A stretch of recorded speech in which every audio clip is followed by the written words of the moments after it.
gentlemen, and our special guests, and in particular, our entrants and winners of this evening. Thank you for having me as part of this wonderful evening in the company of stargazers. 460 years ago, to the day, one of the most influential scientists in our recorded history was born into a noble family in Pisa, Italy. Galileo Galilei was born on the 15th of February, 460 years ago. He benefited from a good educational foundation and pursued his interest in science, mathematics, and astronomy. His contribution in these fields was significant and is known for his groundbreaking observations and discovering of the use of a telescope. It was these telescopic observations of the heavens that provided empirical evidence and once and for all put to bed the geocentric view of the solar system and introduced and confirmed the heliocentric model of the solar system. In other words, we weren't the center of the universe. And the heliocentric model of solar system proposed that the Earth and other planets orbit around the sun.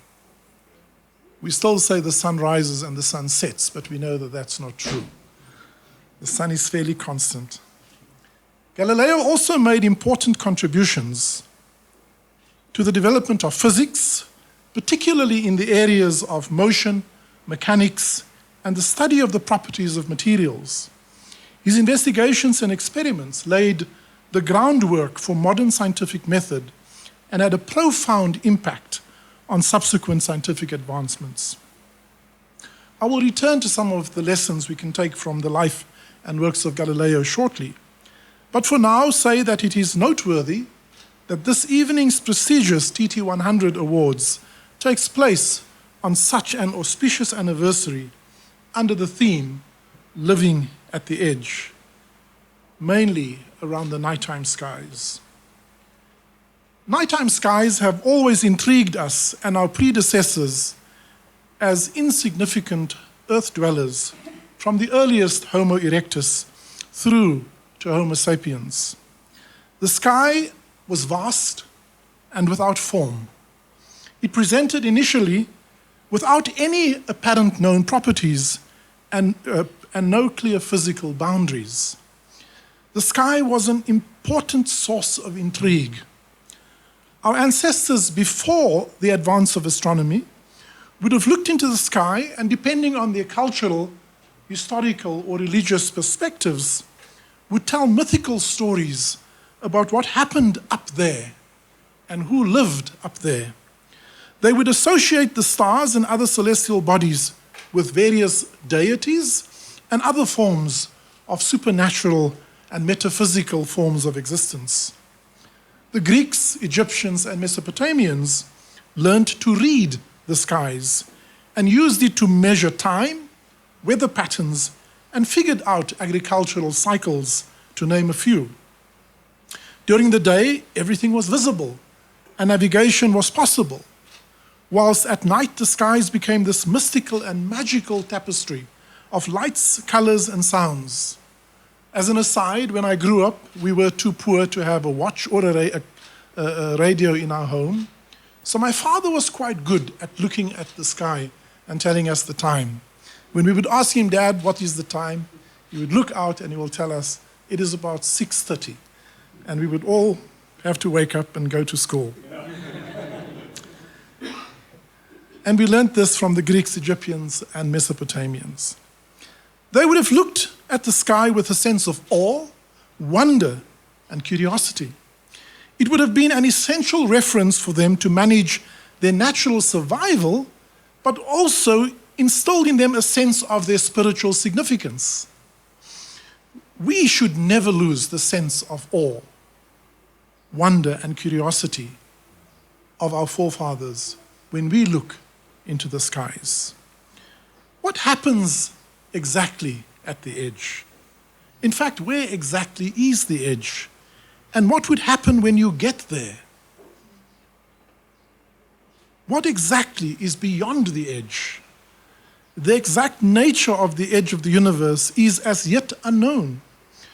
We are limited to the observable universe. Then there is the notion of other universes beyond our universe, the so-called multiverse. So is the edge an edge after all? Is the edge where we are living the actual edge?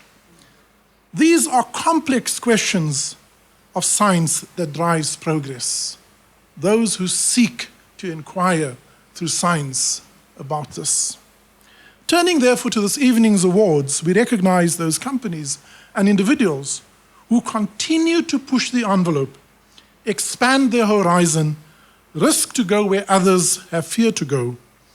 Those who, whilst living on the edge, understand that today's edge is simply tomorrow's playing field, and new edges will emerge. This is the spirit of Da Vinci and the spirit of tt100, now in its 32nd year of pushing the edge. There is no precedent for the future. Any limitation we set for ourselves are self-imposed.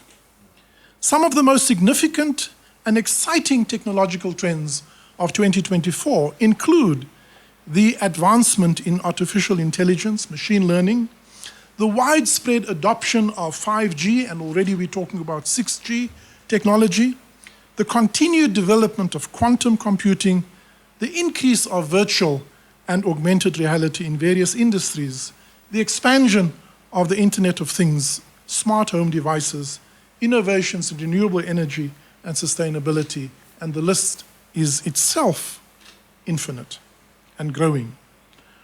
All these trends are likely to have a significant impact on various industries and the way people live and work.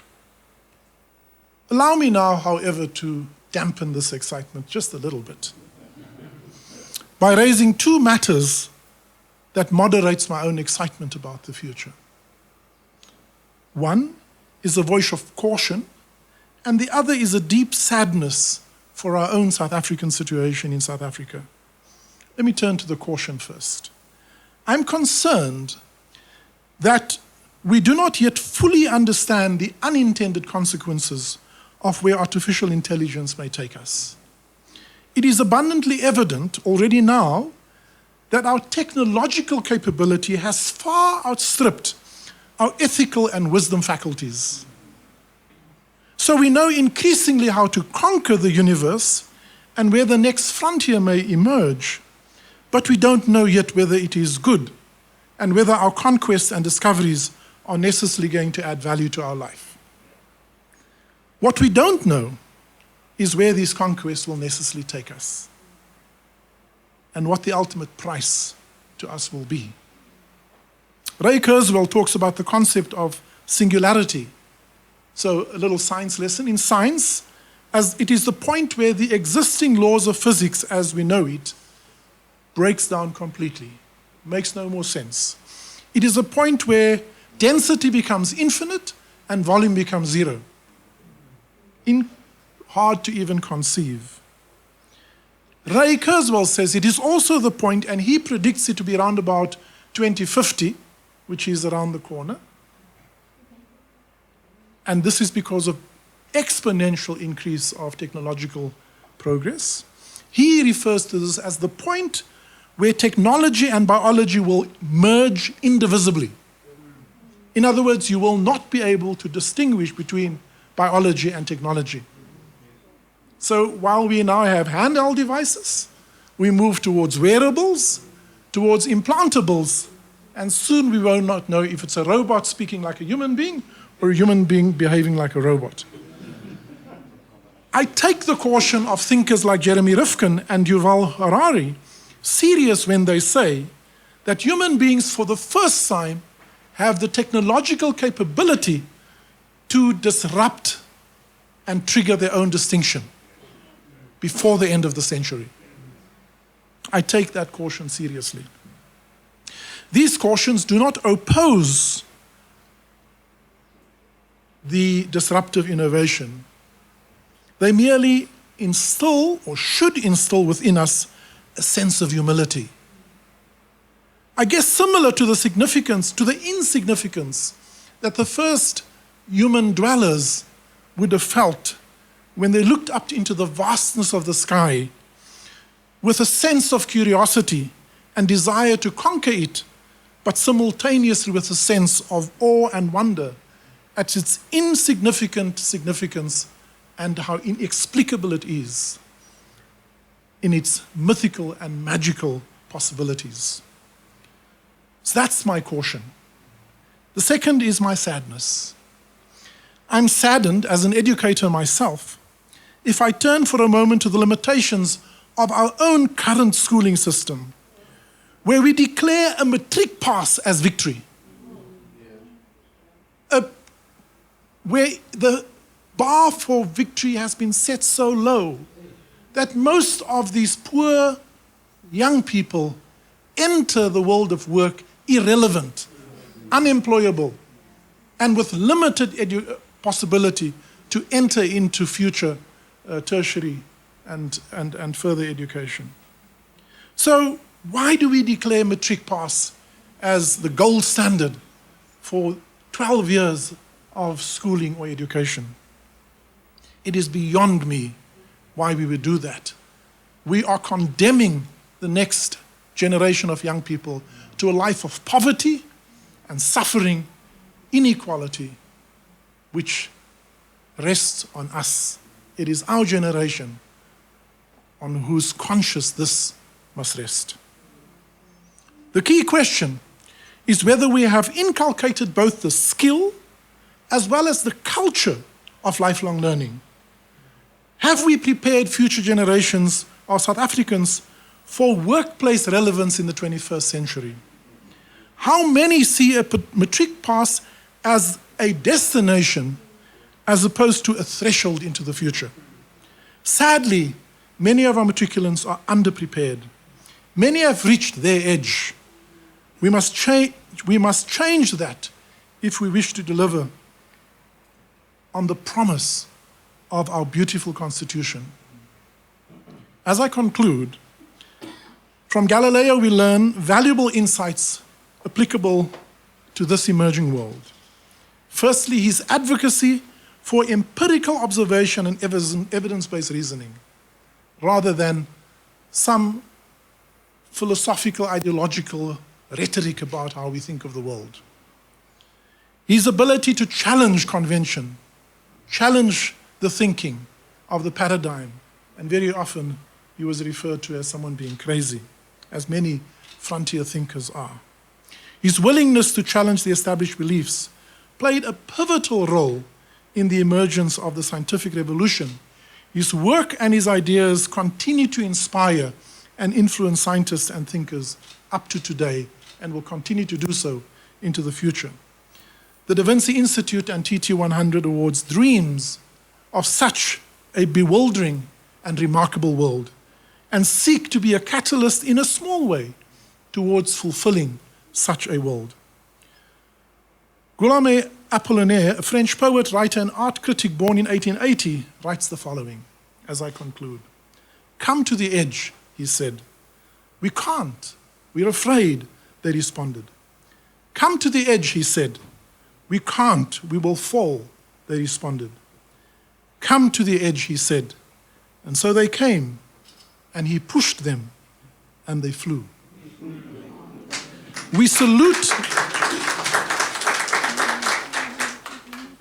those among us who walked to the edge, but then continually to look beyond the edge to the vastness of the skies, and are inspired by its infinite, limitless expanse, and who are prepared to jump without being pushed and fly.